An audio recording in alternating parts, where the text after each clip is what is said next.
Pessoal, muito bom dia. Vocês estão me escutando?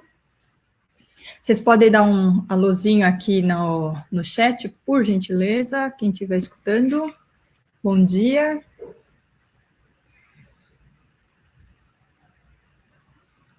Bom dia, pessoal. Vocês me escutam?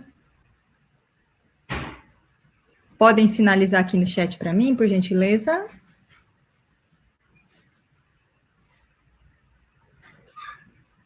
Bom dia. Obrigada, Mira.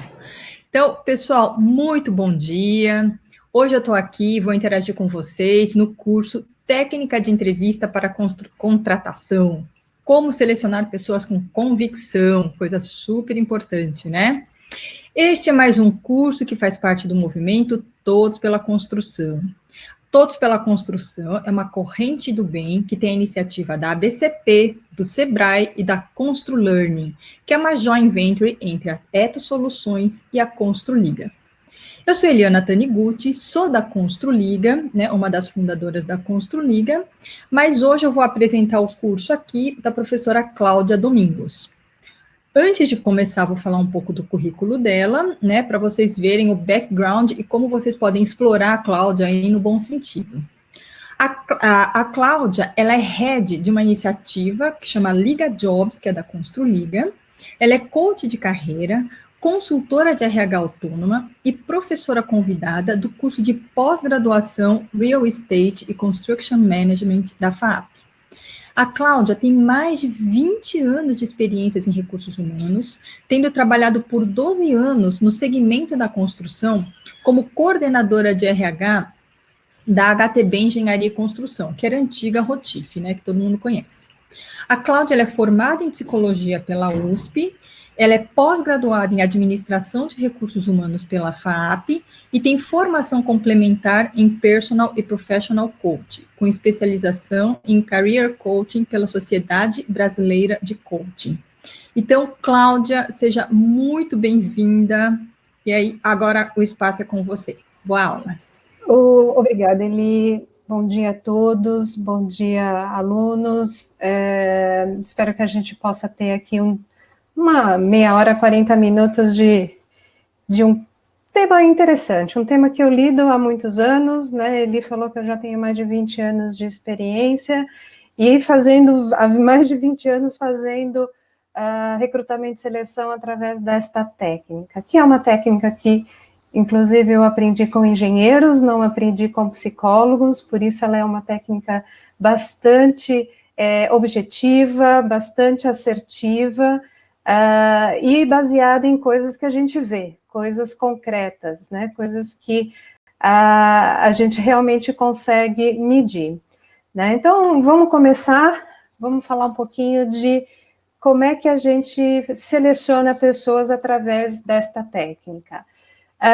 Primeiro, assim, né, a gente sabe que existem vários tipos de entrevistas, né, e, a grosso modo, a gente pode classificar elas em estruturadas, semi-estruturadas e não estruturadas, né. Pelo próprio nome, a gente entende que a entrevista estruturada, ela vai trazer perguntas previamente formatadas, coisas que você gostaria de explorar naquele candidato e tem um planejamento, ela tem um objetivo por trás, né? Essa tem uma grande vantagem que você consegue comparar os candidatos com o mesmo rol de perguntas e isso, eu costumo brincar, né? Você consegue comparar banana com banana, né? Você consegue comparar as pessoas dentro do mesmo critério. Na entrevista não estruturada é quase um bate-papo, quase não tem nenhum roteiro, a conversa flui livremente e, assim, ela tem uma vantagem porque ela acaba sendo uma entrevista bastante informal, bastante gostosa de participar, é quase uma conversa, dá um pouco mais de liberdade para o candidato, para ele se expressar, o candidato acaba falando muito mais do que o entrevistador, que deixa ele falar, né, mas pode ser que você não consiga comparar muito um candidato com o outro. Já na semi-estruturada, a gente mistura as duas coisas, perguntas já estabelecidas dentro de um roteiro e outras questões já para explorar algum ponto que não ficou muito claro, né? Também é uma boa alternativa quando você quer comparar critérios semelhantes entre os candidatos e ainda ter informação adicional. Qual é a mais indicada, né? Quando a gente vai pesquisar um pouquinho mais a fundo, e através de pesquisas acadêmicas, a gente consegue identificar que as entrevistas que são estruturadas, elas têm mais validade do que as não estruturadas para prever o sucesso da contratação. Aquelas que são, inclusive, focadas em comportamentos, também tendem a ser mais confiáveis e válidas. E aquelas que entrevistam, né, são entrevistas estruturadas com perguntas voltadas para o passado, para a experiência anterior do candidato, então, no estilo, o que você fez, também são mais válidas do que aquelas orientadas para o futuro, né, o que você faria, que é chamada de entrevista situacional, essa orientada para o futuro, né. Considerando que entrevistas estruturadas, com base em comportamento e com foco na experiência passada pelas pesquisas, indicam que são as mais estruturadas, são as mais indicadas para prever o sucesso da contratação, né? Eu estou trazendo para vocês a entrevista comportamental, né, que é a técnica que junta essas três coisas que eu comentei antes, né? Ela é uma entrevista estruturada, com perguntas específicas e que pede respostas narrativas sobre eventos do passado. Então, eu faço perguntas para que eu descubra se a pessoa tem ou não tem evidências que ela tem aquela característica, aquela habilidade, aquele conhecimento que eu exijo para aquela posição. Essa entrevista tem como base, como premissa, a frase comportamento passado prediz comportamento futuro. Então, eu parto do princípio de que, conforme eu me comportei numa outra situação similar ao que eu já estou perguntando na pergunta, fazendo a pergunta, eu imagino que ele vai fazer isso no futuro. Eu imagino que a pessoa vai fazer da mesma forma, ou com características muito semelhantes. Aí sempre vem alguém me perguntando, né? Mas as pessoas não mudam? Sim, eu como psicóloga, eu acredito que as pessoas possam mudar, porém elas mudam se querem, né? Normalmente as pessoas tendem a ter os mesmos comportamentos, mesmo porque é mais confortável, é mais fácil a gente ter comportamentos semelhantes, mas em alguns momentos, quando elas querem, quando elas entendem que é necessário mudar, as pessoas acabam buscando novas formas, né? E aqui a gente está falando de comportamento, de características mais pessoais, mais de como ela lida com certas coisas que acontecem na vida. Não estamos falando necessariamente de maturidade profissional, que isso a gente vai agregando ao longo do tempo. E ela é uma técnica baseada em análise de comportamento, né? E comportamento, o que é, afinal de contas? Se a gente for ver lá na teoria, comportamento é a correlação entre um estímulo e uma resposta. Estímulo é alguma coisa que é gerado no ambiente, alguma coisa que acontece fora da pessoa, né? Alguma coisa que está ao redor dela, e eu, como indivíduo, tenho que dar uma resposta, eu vou fazer alguma coisa em relação àquele estímulo.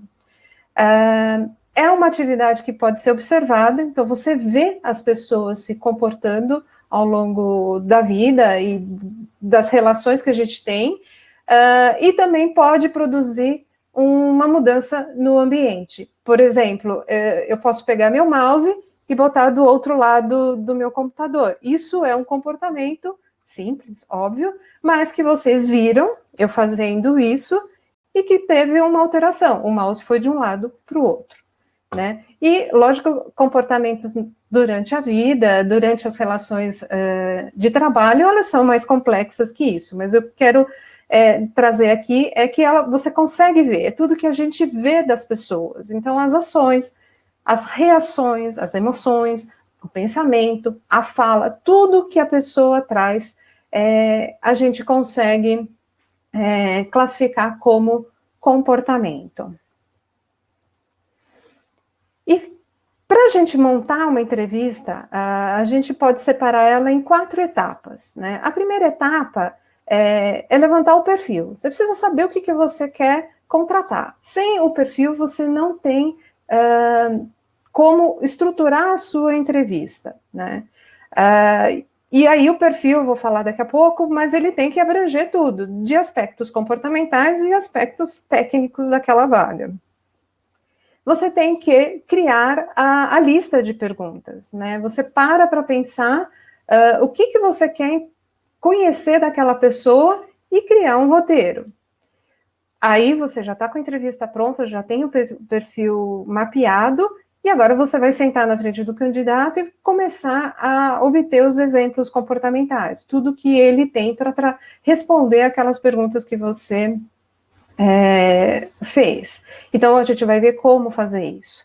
E também, ao final, terminou a entrevista, a gente vai analisar os dados que ela trouxe, né? Ver se ela faz sentido em relação ao perfil que está lá no início da cadeia.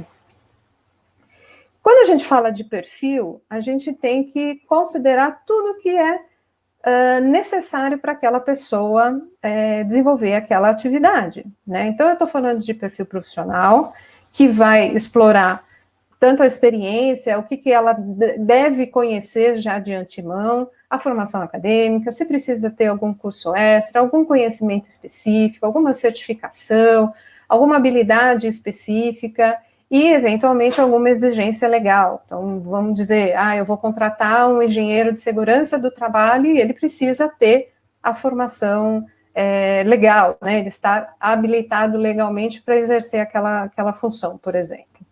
Mas também eu preciso identificar qual é o perfil comportamental, né? O que eu quero, que características, que atitudes, que valores essa pessoa tem que trazer para que eu possa também entender ela na parte comportamental.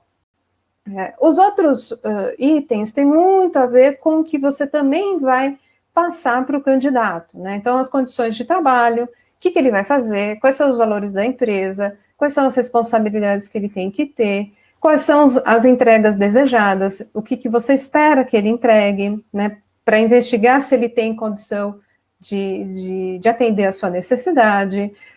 O que você vai oferecer para ele em termos de desenvolvimento, tem possibilidade de carreira, tem algum treinamento, e as condições contratuais para contratação, né? De que tipo de contrato, CLT, PJ, autônomo, outra modalidade, estagiário, por exemplo, salários, benefícios, local de trabalho, horários, folgas. Tudo isso tem que estar na mão para você fazer a entrevista acontecer.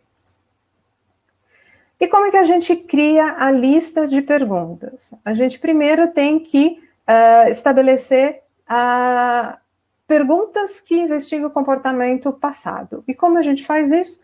A gente constrói a frase, a pergunta, usando verbos no tempo passado, né? Como aconteceu alguma coisa?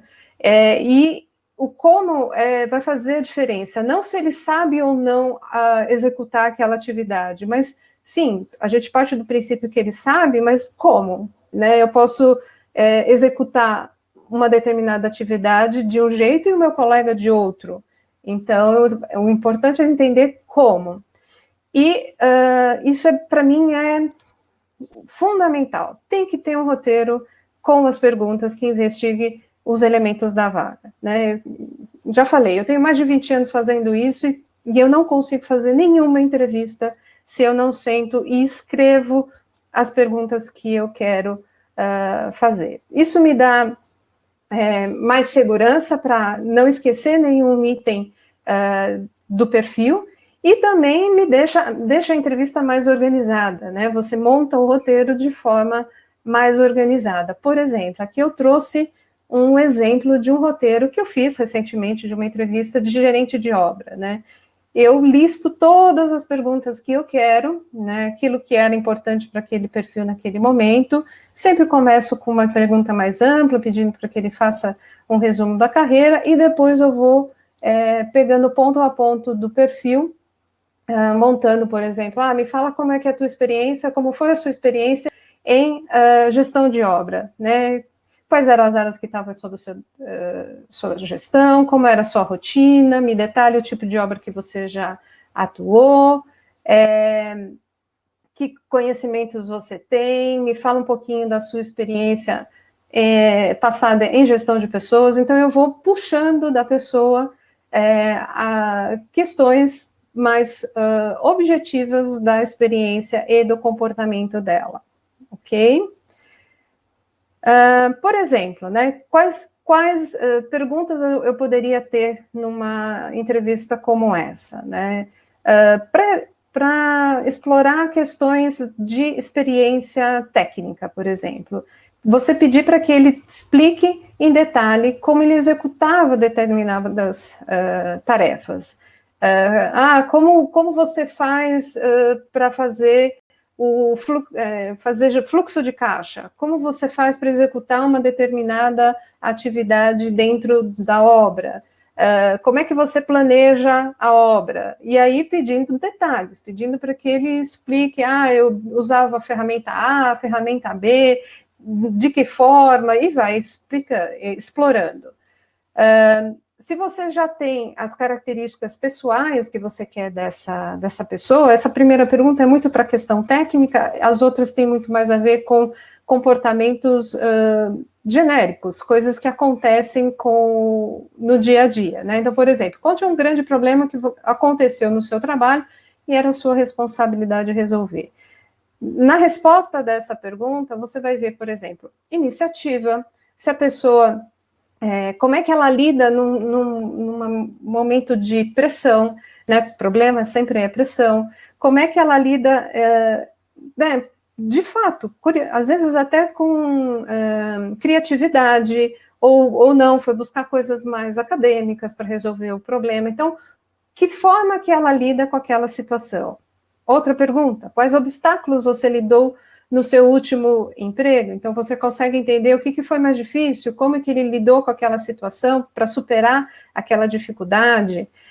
Descreva uma situação onde você precisou ser criativo, né? Essa é uma pergunta bastante focada para você entender se ele é uma pessoa criativa, se você precisa de uma pessoa criativa, é uma boa pergunta a ser feita na entrevista. Lembre de um exemplo de uma situação onde você teve que lidar com um funcionário de baixo desempenho, né? Então, você já vai entendendo um pouco como é que é o perfil de liderança, como é que ele lida com a equipe e como é que ele lida com situações mais tensas dentro da equipe. Fale uma situação onde que a sua explicação não foi compreendida. O que você fez para reverter a situação? Então, é um exemplo de uma pergunta focada para investigar comunicação, como que essa pessoa se comunica, né? Eu pintei os verbos todos no passado, vocês estão vendo aí, eles estão todos em verdinho, sempre verbos no passado, porque eu espero que a pessoa conte uma história para mim. Eu espero que ela traga coisas que de fato aconteceram na situação dela. Então, a gente, quando está contando uma história, a gente normalmente pode desmembrar essa história em 3 partes. A primeira é o contexto, ou a situação, né, o motivo pela qual aconteceu aquela situação. Depois a gente normalmente vai dar a ação, como que eu resolvi aquela situação, fazendo o quê, né, e que vai gerar um resultado. Então, todo comportamento normalmente vai ter essas características: contexto, ação e resultado. O que eu resumo, né, nesse acrônimo de CAR. E eu só aceito uma declaração do candidato se ele for um CAR completo, ou seja, que tenha as 3 partes dentro da resposta dele, né? E o que a gente quer investigar com as perguntas? A gente quer colher todos os comportamentos relevantes do histórico do candidato, seja ele técnico, seja ele comportamental. E para classificar, também e buscar compreender e avaliar a qualificação dele e a capacitação dele para o cargo proposto, né? Então, esse é o nosso grande objetivo. Então, a gente vai explorando o candidato até conseguir todas as informações para deixar a gente seguro de que ele é o candidato ideal para aquela posição. E o que o candidato deve fazer? Primeiro, me trazer exemplos reais da atuação, da situação que eu perguntei para ele, né? Normalmente é muito fácil a gente contar histórias, né? Eu não tenho tido e nunca tive grandes dificuldades de trazer, né, de estimular as pessoas a contar histórias. Todo mundo tem história para contar, né? Então, é mais fácil quando a gente tem trazer alguma coisa que de fato aconteceu com a gente do que responder teoricamente uma situação. A outra coisa que é importante é você ter clareza de que aquele candidato é o autor daquela ação, né? Muitas pessoas têm o costume de falar, nós fizemos, nós acontecemos, nós isso, nós aquilo, né? Às vezes por uma tentativa de se mostrar um pouco mais humilde durante a entrevista, mas nesse caso aqui a gente tem que pontuar, tem que trazer, tá, ok, você fazia parte de uma equipe, e o que você fez, né, qual foi a sua participação dentro desse projeto? Qual era a sua responsabilidade? Porque às vezes ele traz, né, a história de um grande projeto, algo de grande complexidade, mas às vezes ele tinha um papel mais de apoiador, mais de suporte. E às vezes porque você quer não é o suficiente, né? Então por isso você tem que trazer exatamente o que ele fez. E também sempre demonstrar o cargo completo, ou seja, né, trazer na fala dele o contexto, a ação e o resultado daquela situação que ele está descrevendo. Como assim? Né?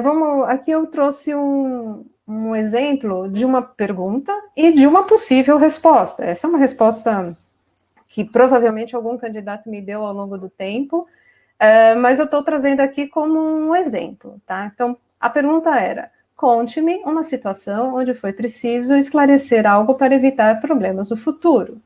E o candidato respondeu, alguns funcionários estavam apresentando problemas, existiam algumas diferenças entre eles, não estavam trabalhando como uma equipe preocupada com o resultado. Chamei-os separadamente para uma reunião para tentar entender o que estava acontecendo e aconselhar. Depois, marquei uma reunião com a equipe inteira para acertar as arestas e pedir o engajamento de todos. No final, a equipe estava motivada e produzindo muito bem. Então, isso foi a resposta, e vamos entender o que é contexto, o que é ação e o que é o resultado nessa resposta. Então, a primeira parte da pergunta, a gente pode considerar como contexto, né? Então, ele me disse que estava tendo um problema e que tinha algumas diferenças entre a forma como a equipe estava trabalhando. Então, para isso, ele teve que tomar uma ação, que foi chamar as pessoas para conversar individualmente e depois chamar todo mundo para uma conversa em grupo, né, uma reunião completa com a equipe toda, e pedir o engajamento de todo mundo. E aí ele me trouxe o resultado, dizendo que a equipe começou a produzir melhor e estava bem motivada. Então, esse é o que vem de um candidato. Pode ser que ele não venha tão didaticamente nessa ordem. Às vezes eles esquecem de falar o contexto, vão direto para a ação. Às vezes eles trazem o resultado primeiro. Então, a gente tem que estar atento a buscar as três coisas. Ele não disse o resultado e pergunta no final. Ah, legal. E essa ação deu qual resultado? O que aconteceu no final? Mas né, ele não tem o contexto. Ah, mas o que aconteceu para você tomar essa ação? Né? Qual foi o motivo da tomada de ação? Então, com isso, a gente consegue ver o comportamento inteiro e podendo avaliar se tem ou não tem as características que a gente quer para a nossa vaga. Ao final, a gente tem que fazer a análise das respostas desse candidato e começar a ver se há correlação entre o que o candidato fala e as necessidades que eu tenho em relação à vaga, né? Tudo que ele disse faz sentido com o perfil que você tem? Ele tem todos os conhecimentos que você gostaria? Ele tem as características pessoais adequadas para executar aquela posição, estar naquela vaga? Qual é a postura dele, o estilo, faz sentido com o que você está buscando? Caso ele não tenha 100% das características, né, técnicas da vaga, ou eventualmente comportamentais, vale a pena treinar? Né? Quanto que isso vai custar? Quanto tempo vai levar? Quanto tempo eu vou ter essa pessoa pronta para produzir para mim do jeito que eu gostaria? As expectativas e a reivindicação do candidato fazem sentido com o que você tem para oferecer para ele? Às vezes você não tem possibilidade de crescimento e você percebe na fala do candidato de que ele está buscando crescimento rápido. De repente, a sua empresa tem um crescimento mais lento. Isso tem que estar claro, você tem que trazer a pessoa dentro do mesmo contexto. E você acha que a contribuição que esse candidato pode trazer para a empresa é a necessária, é suficiente para o que você vai produzir, né? Então, às vezes, eu já fiz isso de pontuar as respostas. Eu crio um critério de uma pontuação, por exemplo, de 0 a 3. 0, ele não tem aquela característica, e 3, ele supera todas as necessidades daquele ponto. Você pode pontuar, né, cada característica ou cada pergunta, e depois, no final, você tem lá uma nota para aquele candidato. Quando você tem uma nota do primeiro candidato, você pode comparar com o segundo candidato.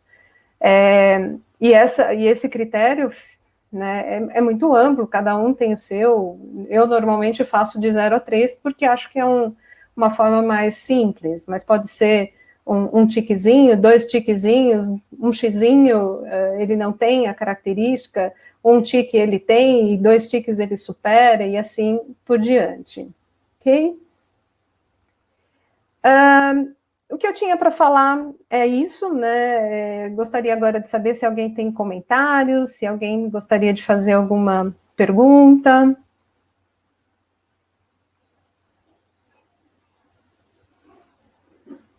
Eliana? Oi, Cláudia. Você vai deixar seus contatos aí para o pessoal? Vou sim. Em seguida, está aqui meus contatos.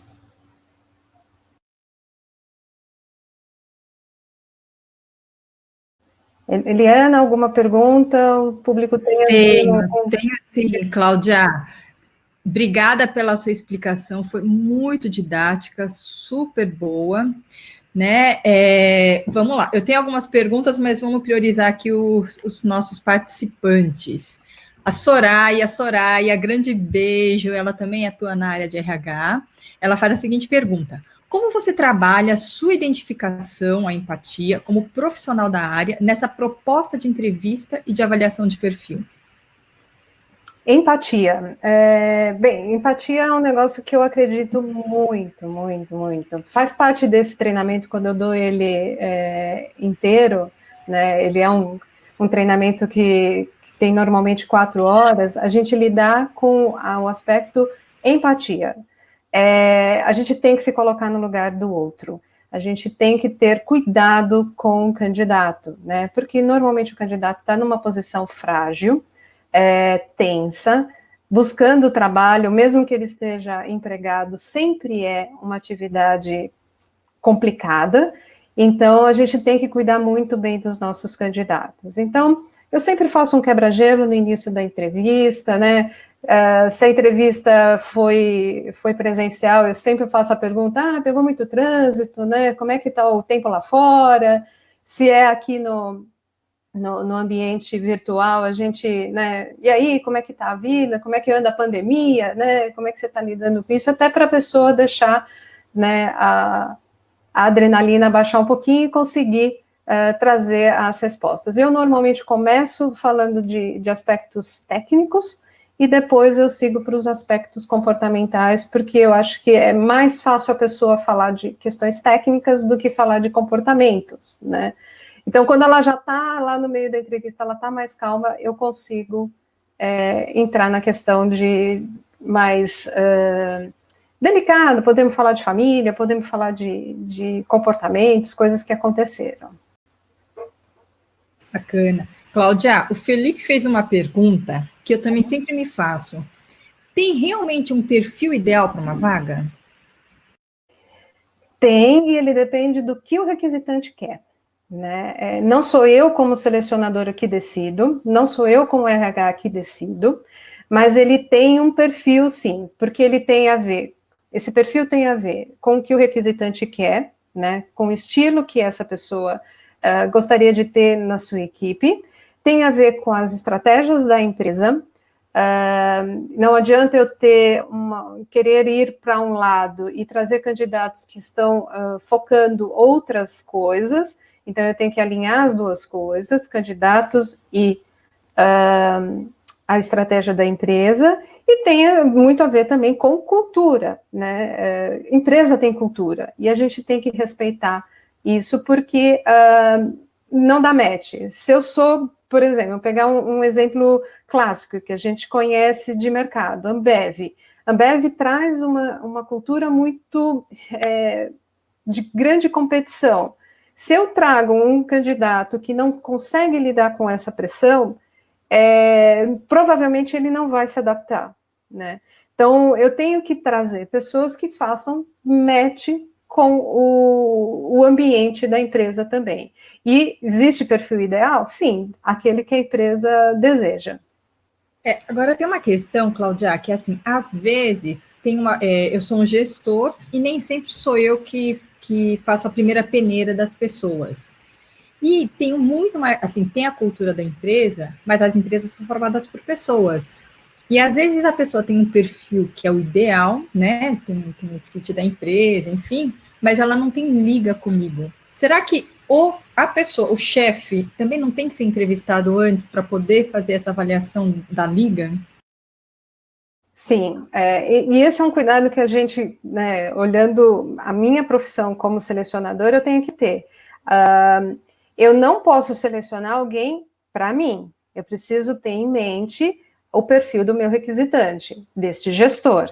Então, muitas vezes acontece de eu falar, eu pessoalmente não gosto desse estilo de pessoa, eu brinco, ele não seria meu amigo, né? Mas eu acho que ele vai caber direitinho para aquele perfil, né? Então, é o perfil ideal. Então, num segundo momento, o gestor tem que entrevistar, até para ver se ele realmente dá liga com aquela pessoa.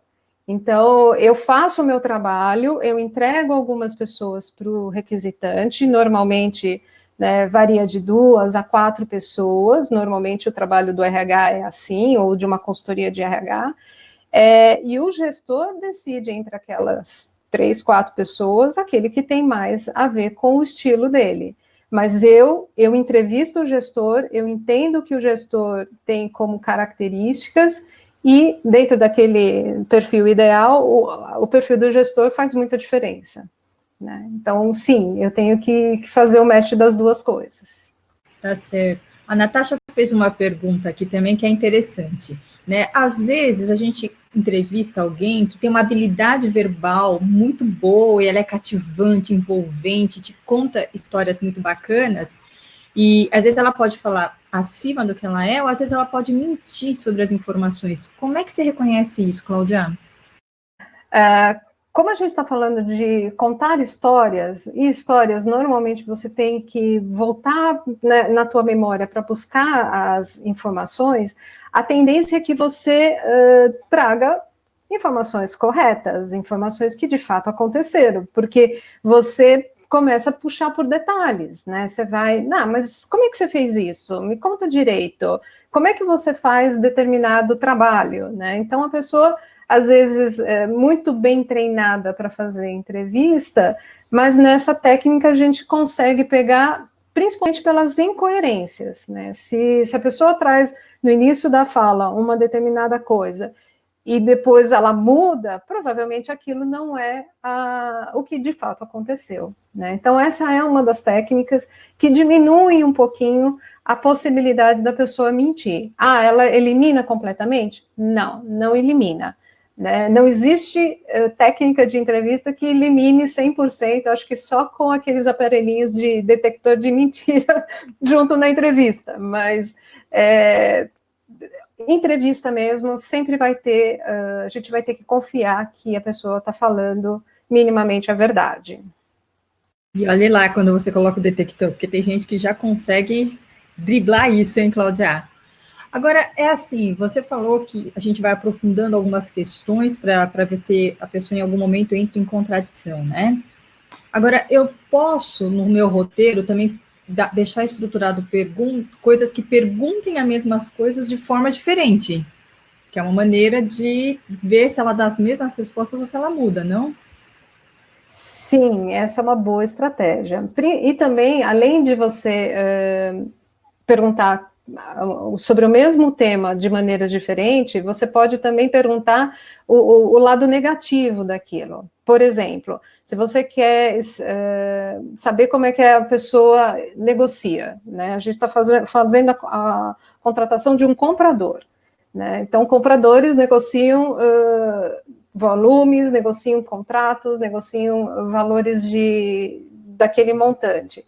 A gente pode pedir para ele uma negociação de sucesso e também uma negociação que não teve sucesso, né? Com isso, a gente também mapeia a forma como ele lida com a frustração de não conseguir realizar alguma coisa.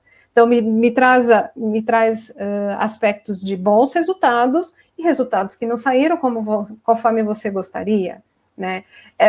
E você estrutura a tua pergunta, teu roteiro para pegar as duas coisas, né? As incoerências e a forma de lidar com as coisas não tão positivas.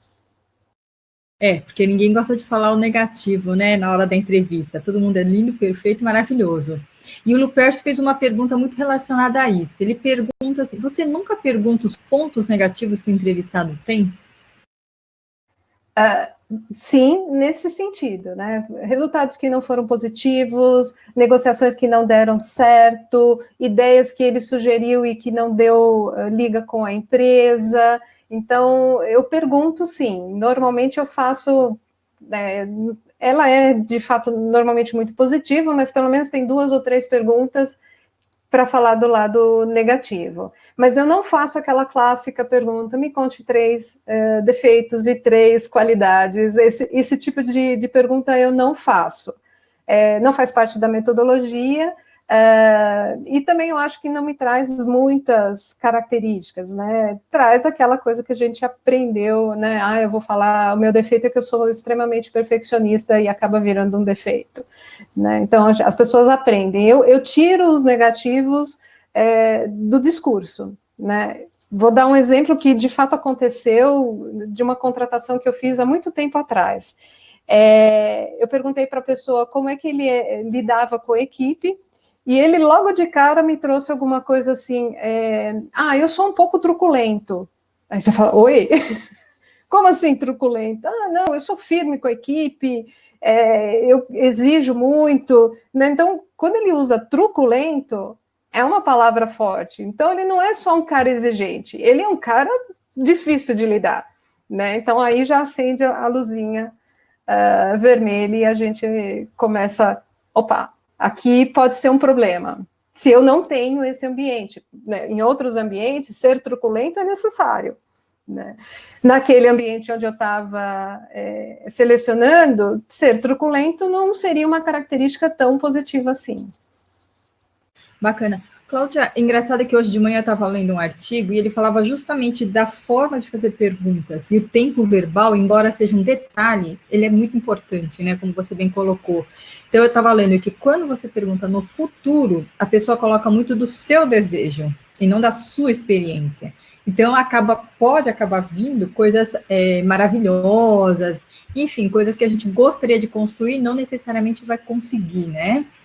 Agora, pensando em quem é jovem, eu acho que essa metodologia me parece ser muito bacana para quem já tem uma vivência, uma experiência, que consegue compartilhar aí com o entrevistado. Agora, se eu sou jovem, mal tenho experiência, estou em busca da minha primeira experiência, você vai me perguntar de situações, será que você realmente vai conseguir me avaliar suficientemente bem para fazer uma boa contratação? Sim, porque você vai mudar um pouco o foco, aonde você vai buscar esses comportamentos, né? Você não vai buscar na experiência técnica, na experiência profissional que essa pessoa teve, porque provavelmente, se ele é um estagiário, se ele é um aprendiz, um profissional recém-formado, talvez ele não tenha repertório para trazer, mas com certeza ele já passou pela escola, ele já passou pela faculdade, ele já teve que vivenciar situações na vida pessoal dele, e tudo isso pode trazer exemplos de comportamentos, né? Então, só que aí você, como entrevistador, vai ter que mudar o foco. Então, me fala uma situação onde você teve que deu uma ideia e foi aceita, só que o que ele pode trazer é alguma coisa da faculdade. Eu levantei a minha mão na sala de aula e falei para o professor que a gente poderia fazer um determinado trabalho, uma determinada forma de atuação. Então, a gente está mudando o foco, aonde a gente vai buscar, mas os comportamentos vão acontecer de maneira muito semelhante às questões que vai acontecer no ambiente profissional. E como é que você avalia, dentro desse contexto, a gente às vezes traz cases que acontecem na nossa realidade, no nosso dia a dia do trabalho, e pede soluções para essas pessoas? Quer dizer, eu não estou perguntando do passado, mas eu estou tentando avaliar como ela se vira diante de determinados imprevistos. Como é que você enxerga isso dentro de uma entrevista?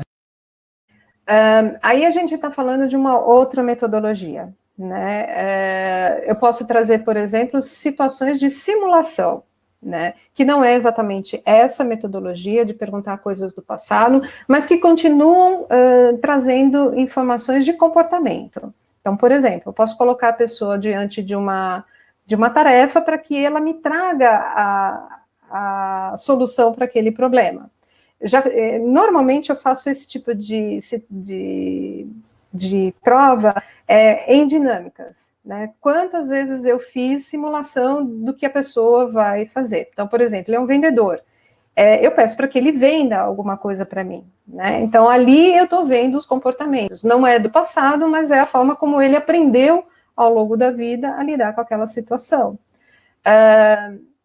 Eu posso também, dentro dessa situação, pedir respostas. Eu lembro de situações de dinâmica com estagiários que a gente pedia para que eles projetassem um shopping. E aí o shopping podia ter qualquer coisa. Aí vinha as coisas mais engraçadas e mais estapafúrdias, porque a criatividade ia longe. Então, eles podiam exercitar ali o que eles quisessem, né? Só que o que a gente estava olhando também? A gente estava olhando a forma como ele se organizava, como ele lidava com as pessoas do grupo onde ele estava, se ele tinha mais liderança do que o colega, se ele tinha uma postura mais, ok, tudo bem, eu aceito, vamos fazer desse jeito, sem muita iniciativa. Então, são outras formas de buscar o comportamento. A entrevista ela é muito eficaz, porém ela não é a única forma, né? Bacana. Cláudia, você falou que tem 20 anos de experiência em contratação, você acredita muito nessa metodologia aí de perguntas, né, entrevistas estruturadas, perguntando experiências do passado. Fala um pouco para a gente da sua experiência, qual que é a eficácia ao aplicar uma metodologia como essa que você está sugerindo? Eu realmente sou uma grande defensora dessa metodologia, porque de fato eu vejo o resultado. Né? Eu vou trazer, por exemplo, agora que venho atuando dentro do Liga Jobs. Né? Dentro das vagas que a gente já trabalhou para o Liga Jobs, eu tive uma assertividade de mais de 90%. Né? Apenas 2 vagas eu tive que repor a pessoa. Por quê? Uma, porque de fato não deu liga, não foi a melhor escolha entre as pessoas que eu encaminhei para o cliente. Realmente a escolha foi ruim, não deu certo. E a segunda pessoa depois investigando um pouco com a gestora de RH, entendendo um pouco o que aconteceu, a gente percebe que foi uma resistência do gestor da pessoa. Ele provavelmente não foi envolvido na contratação, e quando chegou o profissional para trabalhar com ele resistiu. Então, em pouco tempo, ele acabou, não dá certo, demitiu a pessoa e trouxe alguém da confiança dele. Então, assim, eu acredito sim, dá resultado se a entrevista é bem conduzida e você entende de fato como é que aquela pessoa funciona, é uma boa técnica. E eu consigo, por exemplo, selecionar uma pessoa só através da entrevista, né? Só fazendo a entrevista. Bacana. Cláudia, explica para a gente agora, fala um pouquinho do Liga Jobs. O que é isso? Como é que a gente pode se inserir aí nesse Liga Jobs? O Liga Jobs, ele nasceu como uma iniciativa para aproximar as empresas dos candidatos, né? Inicialmente foi um trabalho muito bacana que o Marco Ador fazia, né? Por tentar ajudar as pessoas da relação dele. Ele publicava as vagas dentro das redes sociais dele e tentava achar, né? Fazer o match entre as pessoas.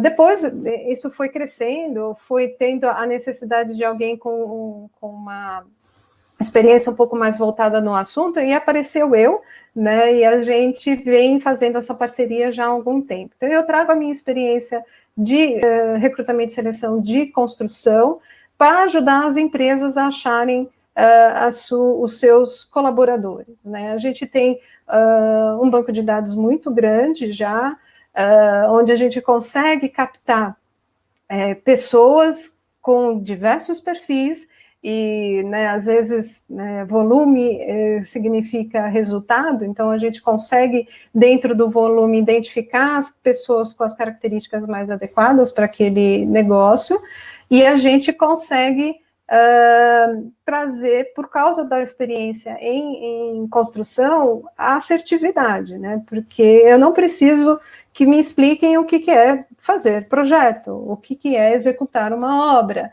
Então, eu consigo rapidamente entender qual é o perfil que a pessoa está precisando, né? Então, e aí o Liga Jobs, ele tem essa missão, né, de divulgar vagas, muitas vezes gratuitamente, para ajudar a nossa comunidade, e também ajudar o empreendedor, o dono da empresa, o gestor que não tem um RH, por exemplo, estruturado, uma construtora, um fornecedor de produto da construção civil. Então, a gente abarca toda a cadeia, né, de escritórios de arquitetura, de gerenciadoras, de construtoras, incorporadoras, e a indústria também a gente pode atender, para buscar no mercado pessoas capacitadas para fazer aquilo que ela precisa.